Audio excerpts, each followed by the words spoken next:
Chapter 15. Departures. In the months to come, they would draw together even more closely, just as I would hold to them. My moments of separateness a foreshadowing, but not yet a reality. Our family had begun to dwindle, along with the entire camp population. By the end of 1944, about 6,000 people remained, and those, for the most part, were the aging and the young. Whoever had prospects of the outside and the energy to go was leaving, relocating, or entering the military service.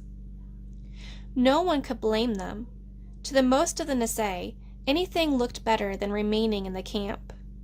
For many of their parents, just the opposite was true. Eleanor and Shig had been the first of many family to leave. A few months after she had her baby, she moved back to Reno to stay with friends there. The next to go was Woody, who in August 1944 had been drafted. When the notice came, he showed it to Papa. "And now, what will you do?" Papa said glumly. "I have to go." "What if you refuse to answer the letter?" "It's my duty." "What about those 26 boys from the Tule Lake who refused to report? The judge in San Francisco ruled that they were right. It was in the papers.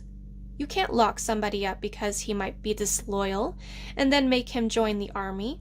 That was the judge's conclusion."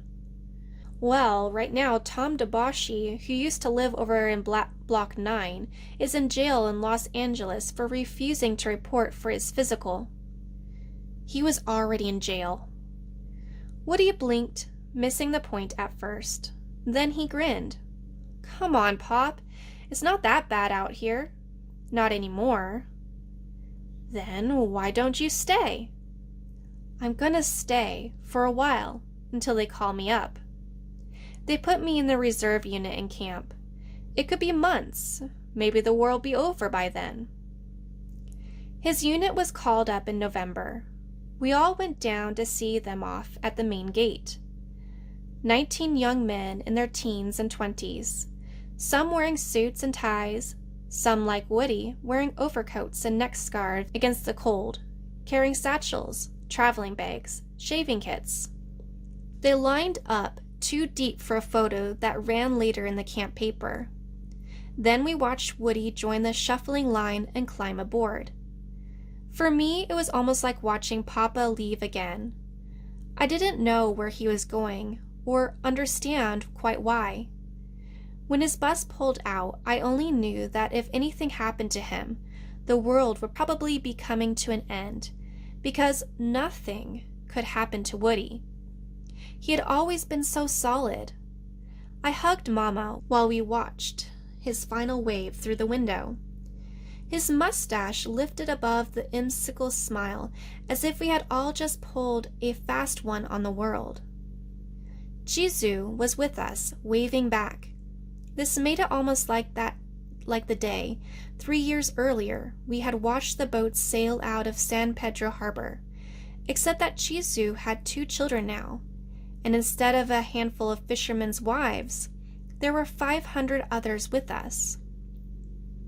They had turned out like people in a small town all over the country to watch their young men leave. The 442nd Combat Regiment was famous now, full of heroes fighting in Europe to help the Allies win the war, and showing that Nisei too could be patriots. Woody was that kind of Nisei, anxious to prove to the world his loyalty, his manhood, something about his family honor. Climbing aboard, he must have been thinking of these things, while Mama, no doubt, was thinking of the mother of Manzanar, already received a posthumous Congressional Medal of Honor on behalf of her son who'd been killed in Italy. In these ways, it was a typical wartime departure, full of proud smiles and half-concealed worry. In other ways, it was edged with unique uncertainties. Families were being further torn asunder, and those left behind knew no more about their own fate than they did of the loved ones moving on. Would we still be here after the war? Would we be living forever in the summer heat and winter wind of Owens Valley? And if not there, then where else? The answer to these questions, when they came, only added to our insecurity.